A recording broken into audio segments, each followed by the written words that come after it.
Sewers, welcome to the YouTube channel for Pattern Niche, formerly known as New Horizons Designs. My name is Kimberly, and today I am talking all about interfacing, so make sure you click that subscribe button and keep up to date with all of our videos.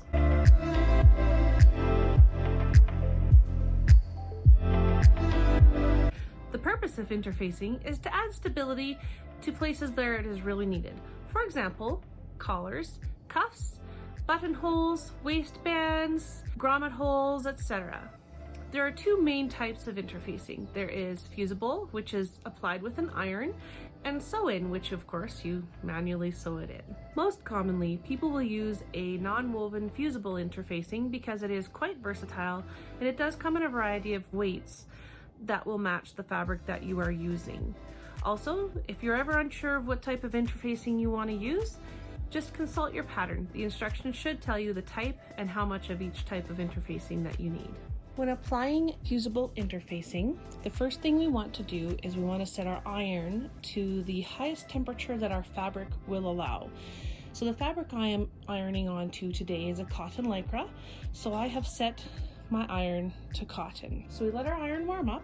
As you can see, I have placed my fabric face down because we're always going to apply the fusible interfacing to the wrong side. I've placed it face down flat on my ironing board, and usually I will actually give it a little bit of a press to make sure that there's no wrinkles and it's truly laying flat. That helps warm it up a little bit to help the glue adhere. Now I am using a knit fabric here as well, so I have cut a piece of tricot interfacing to apply to this collar.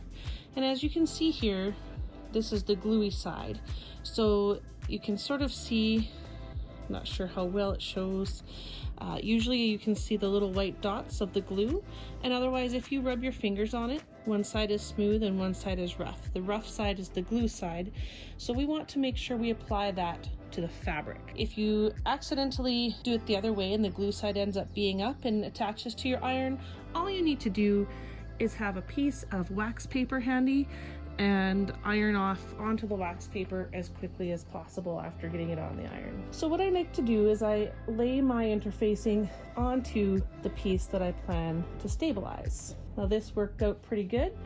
If you find that your fabric and your interfacing aren't lining up, as they kind of are not right here, all you need to do is move the fabric to match the interfacing. Now the reason that we move the fabric and not the interfacing is because the interfacing is cut to the pattern piece and is meant to be the perfect shape, and sometimes the fabric will misshape. That's the whole point of interfacing.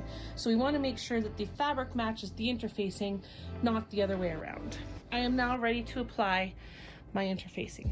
So I will take my iron, and you can turn the steam off. You don't need the steam for doing interfacing application.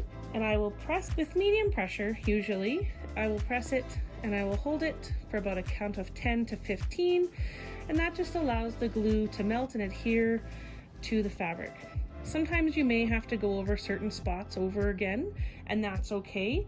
The idea is we just don't want to scorch our fabric because it will show. Now sometimes you'll see that your interfacing might overlap your fabric just a little bit in a spot here or there. Sometimes it's a good idea to put a piece of wax paper down first, just to keep your interfacing from adhering to your ironing board cover. And there it is. My interfacing has been applied to my collar. Now you can see that the piece that is not got the interfacing on it is a little more drapey than the piece that does. So it just gives it that little bit of stabilization. And that's how you apply fusible interfacing. Remember, if you are getting some value out of this video, please do click that like button and subscribe so that you can join the family. Let's switch gears here and talk about sew-in interfacing. Most often, you would use sew-in interfacing when you are tailoring a project or using fabrics such as vinyl, plastic, anything with sequins, velvets that you don't want to iron because it will flatten a pile, furs, and quite often things like laces or tulle you actually would just self-interface with that fabric over again because it is sheer and it's very difficult to use interfacing with otherwise. To sew with sew-in interfacing, you're going to cut a piece of interfacing the same size and shape as your fabric.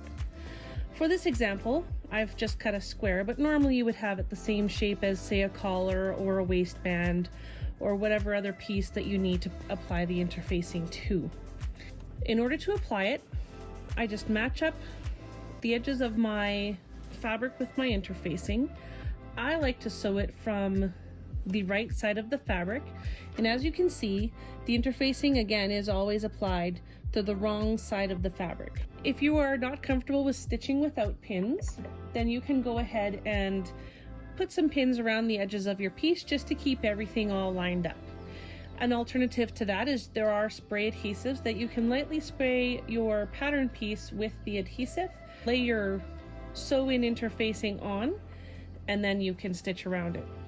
Somewhat defeats the purpose of using sew-in, but depending on what you're using, and if you don't want to be putting pinholes through it, for example in velvets, then the spray adhesive is a nice way to go.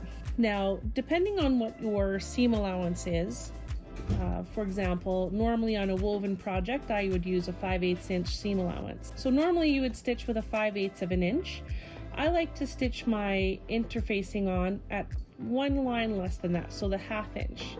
I'm going to set my machine stitch length to a 4mm so that it gives me a nice long basting stitch. This doesn't have to be a permanent stitch, it just holds your interfacing in place as you sew your project together. So I'm going to go ahead and stitch around.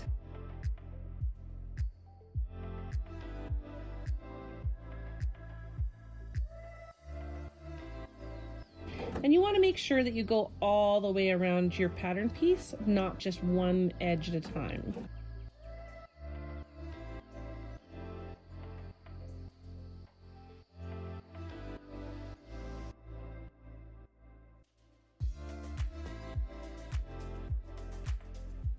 Oops, went a little far with that one. That's okay.